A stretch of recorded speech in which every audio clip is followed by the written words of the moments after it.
अल्हम्दुलिल्लाह। अब आगे मूव करते हैं। हमारा अगला टॉपिक आपकी आर्मी हो, टॉप इंस्टीट्यूट्स हो, हार्वर्ड बिजनेस रिव्यू स्कूल हो, वहां पे पढ़ाया जाता है। वी नीड योर अटेंशन, और ना सिर्फ अटेंशन बल्कि पार्टिसिपेशन। आप ये समझिए आपने बल्ब ऑन करके जाना है, क्लियर। और ये मैनेजमेंट का टाइम मैनेजमेंट की बात नहीं कर रहे, मैनेजमेंट टाइम कहां पे स्पेंड हो रहा है, डिलेमा क्या है, हम उसको सॉल्व करेंगे बल्ब की तरह। Okay, who got the monkey, बहुत सारा ने ये आर्टिकल पढ़ा होगा। मैं कोशिश करूंगा आपके लिए जितना आसान कर सकूं। अगर आप मैनेजमेंट में हैं और ये आर्टिकल नहीं पढ़ा, ये कॉन्सेप्ट नहीं किया, तो मेरे ख्याल में थोड़ा ऑड हो जाएगा। Who got the monkey, monkey means problem कैसे ट्रांसफर होते हैं हमारी डेली लाइफ में, सिनेरियो की बेस पे हम देखते हैं। लेट्स अज्यूम, केस स्टडी करते हैं और आप मुझे बताएंगे कि हो क्या रहा है यहाँ पे। आप मैनेजर हैं, वन फाइन मॉर्निंग आपकी जो भी असिस्टेंट है, जो मर्जी नाम से पकड़ ले इसको, नताशा आपके पास आती है और कहती है sir we have a problem कोई भी हो सकता है। और आप भी एक मैनेजर कहते हैं, जो भी वो अपना प्रॉब्लम बताती है, आपका रिस्पॉन्स क्या होता है नॉर्मली? रिस्पॉन्स ये होता है okay let me think about it and I will get back to you soon. Normally हमारे केसेस में, मैं बहुत सारे और केसेस यहाँ पे लेके आऊंगा जो हमारे रियल लाइफ में हो रहे हैं, लेकिन हमारी जो मैनेजमेंट अप्रोच है नॉर्मली यही होती है, अच्छा प्रॉब्लम है बताएं, ठीक है मैं करता हूं, अभी बताता हूं आपको, यही होता है। अब इसको क्रिटिकली एनालाइज करें। ये जो प्रॉब्लम है, लेट्स अज्यूम ये मंकी है। जब ये प्रॉब्लम, जब वो लड़की आई तो ये मंकी किसकी साइड पे था, किसके पास था? नताशा के पास। और जब आप बीइंग मैनेजर कहते हैं ओके मैं सोचता हूं, इस पे आपको बताता हूं, तो प्रॉब्लम कहां पे ट्रांसफर हो गया? आपके एंड पे। ऐसे ही होता है। दूसरा बंदा आता है, अब इसी को पहले एनालाइज कर रहे हैं, मंकी शिफ्ट हो गया, अगली मूव जो है अब नताशा की नहीं है, आपने उसको बताना है कि भाई इसका क्या करना है, आप उसको आंसरेबल है, ऐसे ही है। तीसरी चीज, अब वर्किंग कौन करेगा, नताशा या आप? वर्किंग किसके एंड पे पेंडिंग है? और वेट कौन कर रहा है? नताशा। सुपरवाइज कौन कर रहा है? नताशा, बिकॉज आप सबॉर्डिनेट के सबॉर्डिनेट बन चुके हैं। दूसरा बंदा आपके पास आता है, आप बड़े मैनेजर हैं, सर्वर है, सर जी आपके वो आ रहे हैं, लेट्स जो कस्टमर आ रहे हैं, प्रेजेंटेशन बनानी है, बड़ा जबरदस्त स्टफ, हमने उनको कन्विंस करना है, बड़ी जबरदस्त प्रेजेंटेशन बनानी है, बताएं सर कैसे इसको करें? ओके यार सर्वर कोई मसला नहीं है, मैं आपको कंटेंट देता हूं, मुझे एक दिन दो। प्रॉब्लम किधर गया? दूसरे भाई साहब इधर आ गए। ऐसे ही होते हैं। और क्योंकि आप बड़े लीडर हैं, एक और बंदा भी होगा टीम में, वो कहेगा सर जी मैं नया आपकी टीम में ट्रांसफर हुआ हूं, सर तो मैं हेड ऑफिस में रहा हूं, ओरिएंटेशन ही करा दे मेरी। ये नहीं कहेंगे कि आप प्लान बना के लाओ, नहीं ठीक है मैं करता हूं, करते हैं। और ये प्रॉब्लम भी किधर शिफ्ट हो गया? मैनेजर साहब के पास। ऐसे ही होता है। अगर आप और आउटकम, इसको एक सेकंड लीजिएगा, आउटकम क्या होती है इसको क्रिटिकली एनालाइज कीजिएगा। क्रिटिकली अगर आपके पास सिर्फ और सिर्फ 4 टीम मेंबर हैं, सिर्फ और सिर्फ 4, और वो बड़े ही रिस्पॉन्सिबल है, बड़े ही जबरदस्त है, यकीन जाने, फिर भी अगर आपकी अप्रोच ये है तो 3-4 प्रॉब्लम, 3-4 मंकी डेली आपके टेबल पे मूव करेंगे और लिटरली आपकी हालत ये होगी। एक दिन में कितने मंकी? 4 बंदे हैं, 3-3 आपको प्रॉब्लम ट्रांसफर कर रहे हैं, तो 12 मंकी डेली आपकी टेबल पे आएंगे और आपके दिलो दिमाग में एक ही बात गूंज रही होगी, ये इतना शोर करेंगे कि मुझे ये करना है भाई, मुझे इनके प्रॉब्लम सॉल्व करने हैं। एक एंड पे आप इसका रिजल्ट देख लें as a management perspective. Being subordinate you are running out of work, आपका काम ट्रांसफर उधर हो रहा है और आप वेटिंग में चले गए और सारी आपके जहन में क्या चल रहा होगा कि ये मैनेजर यार यार ये तो तबाह होना है, बॉटल नेक है मेरे लिए, ये तो हर चीज को रोक देता है, ये उनके माइंड में चलेगा। और यकीन जाने उनके ध्यान में सिर्फ एक ही चीज बार बार चलेगी, यार इतना इनकम्पिटेंट बंदा, इतना नालायक बंदा इस पोजीशन पे कैसे पहुंच गया। और कुछ भी नहीं मिलेगा सबॉर्डिनेट्स को सिवाय फ्रस्ट्रेशन के। आप दूसरी साइड पे चले जाए, मैनेजर की साइड पे, उनका काम खत्म हो रहा है, आपका टाइम खत्म हो रहा है कि काम इकट्ठा हो ही जा रहा है और आपके पास क्लोज करने का टाइम नहीं, और इस विशियस सर्कल से आप निकल ही नहीं पाएंगे क्योंकि आपकी जो मैनेजमेंट अप्रोच है वो आपको सपोर्ट नहीं कर रही। एंड देन क्या होगा, जो इंपॉर्टेंट टास्क है, जो डेडलाइंस है, वो मिस होना शुरू होंगी और at the end of the day being manager आपको गिल्ट होगा कि आप क्या वाकई प्रोडक्टिव भी हैं।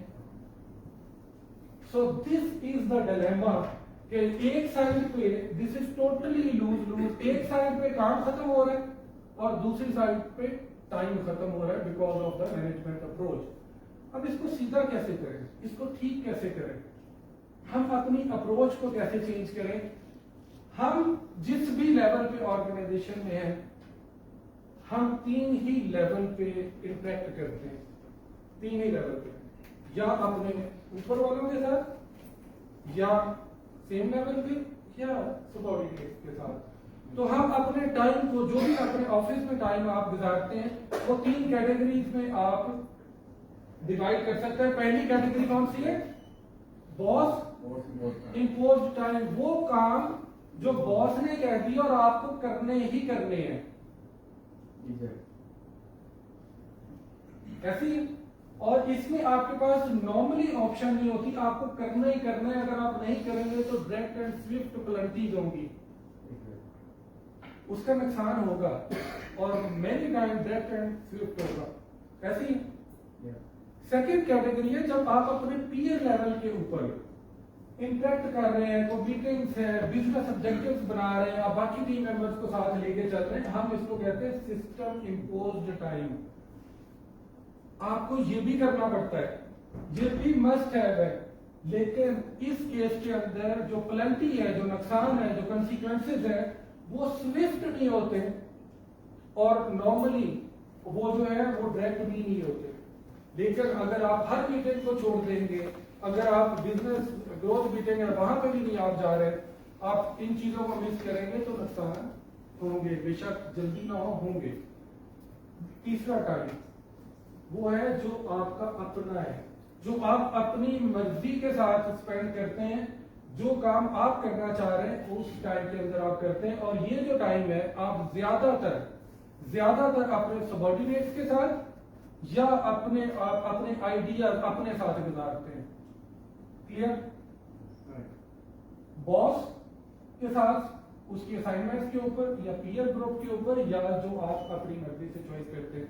अब जरा इसको क्रिटिकली आप देखें, ये टाइम आप कंट्रोल बॉस को कंट्रोल नहीं कर सकते, दो चीजें कंट्रोल नहीं हो सकती, एक घर वाला बॉस, एक ऑफिस वाला बॉस, नहीं हो सकता। इस पे आपको काम करना है। सिस्टम इम्पोज टाइम जो है ये आपको करना ही करना पड़ना है। आपके पास अच्छी मैनेजमेंट के लिए फिर एक ही टाइम बचता है, that is self imposed time, कि वो टाइम आपके इख्तियार में है, कंट्रोल में, आप कहां पे स्पेंड कर रहे हैं। और क्योंकि ये चॉइस बेस्ड है। प्रॉब्लम क्या है, जो सेल्फ इम्पोज्ड टाइम है, अगर हमने अपने आप को इंप्रूव करना है, मैनेजमेंट को, जो हमने पहले डिलेमा देखा है, तो हमें एक चीज करनी पड़ेगी, जो सबऑर्डिनेट्स के साथ हम टाइम स्पेंड कर रहे हैं उसको मिनिमाइज करना पड़ेगा, उनको डेवलप करके। उस पे आते हैं, बात करते हैं। अगर हमने सेल्फ इम्पोज्ड टाइम, हमारी जो प्रोफेशनल लाइफ है उसमें डिफरेंस क्रिएट करता है, तो सबऑर्डिनेट्स के साथ जो हमारा टाइम है उसको हमें मिनिमाइज करना पड़ेगा। और जो डिस्क्रिशनरी टाइम है, वो टाइम जो हम अगली ग्रोथ के ऊपर, जो आइडियाज के ऊपर, जहां भी हम जो भी लेवल अचीव कर लिया उससे आगे सोचने के लिए रखते हैं, उसको बढ़ाना पड़ेगा, right? That will make a big difference. कैसे करना होगा, अब इन्हीं केसेस को दोबारा देखते हैं। लेट्स अज्यूम आप मैनेजर हैं, फिर आई नताशा, लेकिन इस दफा आपने रूल अप्लाई करना है different. The monkey should leave the office on subordinates back. कैसे होगा? बिल्कुल ऐसे ही आप इमेजिन करें, पैशन नहीं है, तो जो भी प्रॉब्लम आया आप इसको इमेजिन करें कि हम इसको टेबल पे रख रहे हैं, ठीक है, और उसके ऊपर डिस्कस कर रहे हैं, और जब हम डिस्कस कर चुके होंगे अगली मूव सबऑर्डिनेट की होनी चाहिए। आप उस उधर ही राय दें, उधर ही अपना ओपिनियन दें, और जो अगली मूव है वो उसकी होनी चाहिए। फॉर एग्जाम्पल, वो लेटर का ड्राफ्ट लेके आया, ये नहीं कि आप इधर रख दो, या आप उसे कहेंगे ओके वी हैव टाइम, आज बैठते हैं देखते हैं, जहां पे करेक्शन है आपने करेक्शन की और वापस कहां पे चला गया। अभी आप इमेजिन करें वापस आ गए प्रॉब्लम, और ये इसी के साथ जाएगा। The second thing, every problem, every monkey should be discussed bye appointment only, appointment only, ठीक है। आप उसका टाइम लें, ये आपके पास 12 बंदे हैं, 12 प्रॉब्लम है, ठीक है, आप उसको स्केड्यूल करें, आए डिस्कस करें, टेबल पर रखें, नेक्स्ट मूव बताएं और then move on. The third principle is manager should not make any move alone. ये नहीं है कि जी मैं अकेले काम करूंगा, इट मस्ट बी टुगेदर। मैं अभी की मिसाल देता हूँ, एक जैनब ने रोड मैप बनाया, बहुत जबरदस्त मेहनत की, वो मुझे भेजा रिव्यू के लिए, मैंने कहा ऐसे रिव्यू नहीं करेंगे, फलान डेट को इस टाइम पे टाइम होगा, इकट्ठे बैठेंगे, इसको पूरा रिव्यू करेंगे और फिर इकट्ठे, अकेले नहीं, तब तक आप इसको रिफाइन करें, ठीक है। और वो जो है सिलसिला वो भी होल्ड पे नहीं है और आपके पास भी टाइम है। अब इसको अगर आप इमेजिन करें, मंकीज किधर, उन्हीं के पास, नेक्स्ट मूव किसकी है, उन्हीं की। वर्किंग कौन किसके लिए कर रहा है, वो आपके लिए कर रहे हैं, और वेटिंग पे कौन है, आप वही किया है कि नहीं किया। सो this is a very simple philosophy number 1, ये आपको स्लाइड्स में जाएंगे। दूसरी चीज जो हमें इंप्रूव करने की है, जो मैं कहता हूं कि सबऑर्डिनेट के साथ टाइम को कम करें, क्योंकि आपने ग्रो करना है, आपको आइडियाज चाहिए, आप जिस भी लेवल पे पहुंच के आगे का सोचना है, तो उसके लिए आपको टीम डेवलप करनी पड़ेगी। 5 लेवल की इंपावरमेंट हो सकती है आपकी टीम के अंदर। लोएस्ट लेवल ये है कि भाई वेट अंटिल, काम नहीं करना जब तक मैं कहूं, खबरदार हाथ लगाया, मैं कहूंगा तो करना है। This is the lowest level of empowerment. और सेकंड क्या है, पहले पूछो भाई मुझसे, फिर करना जो करना है। इतना टाइम तबाह कर देते हैं हम इस लो एम्पावरमेंट के चक्कर में। तीसरा लेवल क्या है कि प्रॉब्लम आ गया, पहले मुझे बताओ कि इसको सॉल्व कैसे करना, फिर एक्शन लेना। चौथा लेवल एम्पावरमेंट का ये कि आप प्रॉब्लम आए तो पहले प्रॉब्लम को सॉल्व करो, फिर मुझे आगे बताओ।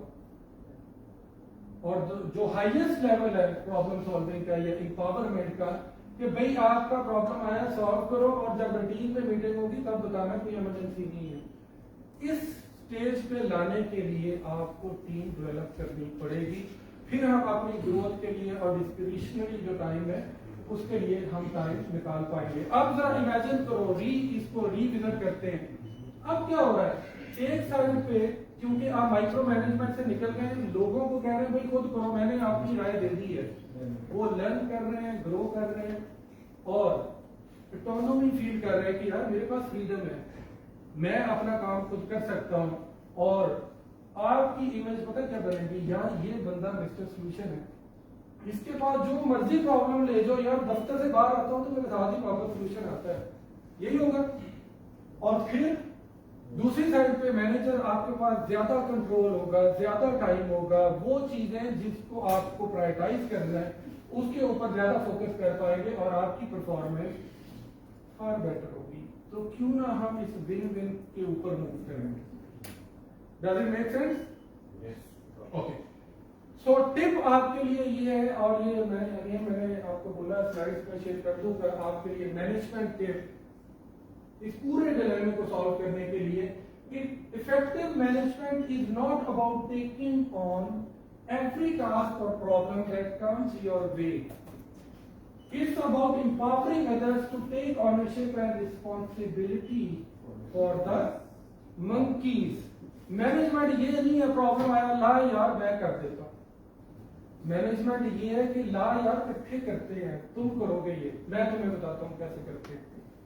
सो this is the second point. इसके बाद नाउ मेरा ख्याल है हम इस पोजीशन में आ गए कि इस फंडामेंटल्स के साथ पहली चीज मैंने बात की, आपके पास अब जो दौड़ है एक ब्रेन की नहीं है, सेकंड ब्रेन की है।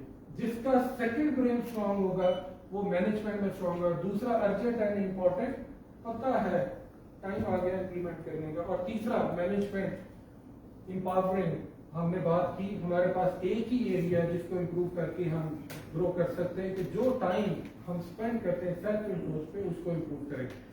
सो हमने पहले बात की कि जी जो ट्रेडिशनल हमारा टास्क मैनेजमेंट सिस्टम था, अब इस टॉपिक पे आ जाते हैं डेमोन्स्ट्रेशन के लिए। उसमें चार चीजें, अलमारी की मैंने मिसाल दी थी। आप कैप्चर करते थे आइडियाज को, ऑर्गेनाइज करते थे, रिफ्लेक्ट करते थे और प्रैक्टिकली उसको डू कर देते थे। लेकिन यार वक्त बदल गया। अगर आप पेपर पे ये लिख रहे हैं ना टास्क अपने, आउटडेटेड हो गया। ये आपको नहीं याद कराएगा कि आपने 3 महीने बाद 3 बजे क्या करना है। वो आज आपको टास्क मैनेजमेंट सिस्टम ऐसा चाहिए जो ना सिर्फ टास्क को, आइडियाज को कैप्चर करे बल्कि ऑर्गेनाइज भी करे। ना सिर्फ ऑर्गेनाइज करे, ठीक टाइम पे आपको रिमाइंड भी कराए, ड्यू डेट के ऊपर आपको नोटिफाई भी करे। एंड देन कोलैबोरेशन, अगर आपके साथ 4 टीम मेंबर है, आप एक दूसरे को जो टास्क है उसको असाइन भी कर सकें। जब वो टास्क असाइन हो सबको नोटिफिकेशन जाए, जब वो टास्क कंप्लीट हो सबको नोटिफिकेशन जाए।